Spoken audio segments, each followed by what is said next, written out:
गड़ई नदी की खुदाई नेताओं और ठेकेदारों का गजब का गठजोड़ है।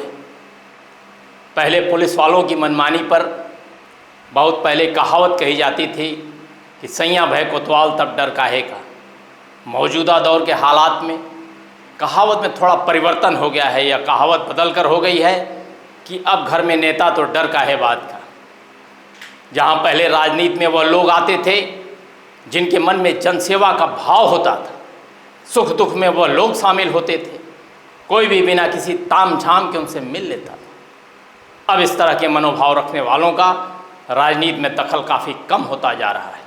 जन सेवा करने के बजाय ठेकेदार सेवा का भाव रखने वाले इक्का दुक्का को छोड़कर अधिकांश इसी भाव से राजनीति में आ रहे हैं। कुछ के लिए तो राजनीति का रस्सा पकड़कर स्वयं ही ठेकेदार बनकर उस पार उतरने की ललक है।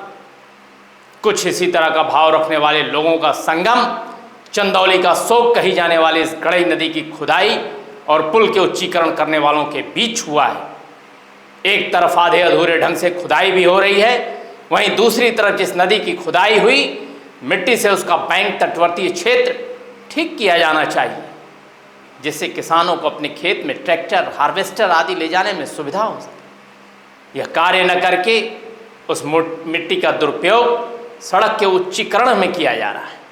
इसमें ठेकेदारों का दोहरा लाभ है। इधर नदी में खुदाई का काम भी दिखा दिया गया, उधर सड़क उच्चीकरण में कहीं और से मिट्टी लाने की जहमत नहीं उठानी पड़ेगी। इस घालमेल पर कोई अधिकारी कुछ बोल नहीं सकता। कारण कि नेता कौन है, ठेकेदार कौन है, इसका मूल्यांकन ही नहीं कर पाएंगे।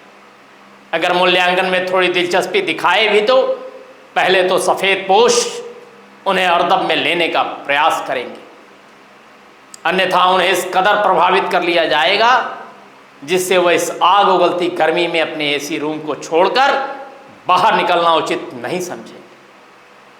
नदी के किनारे से किसान अपने खेत पर आसानी से पहुंच सके, कटान की समस्या से उसे जूझना न पड़े, इस तरफ कोई ध्यान देने की जरूरत भी नहीं महसूस की जा रही है।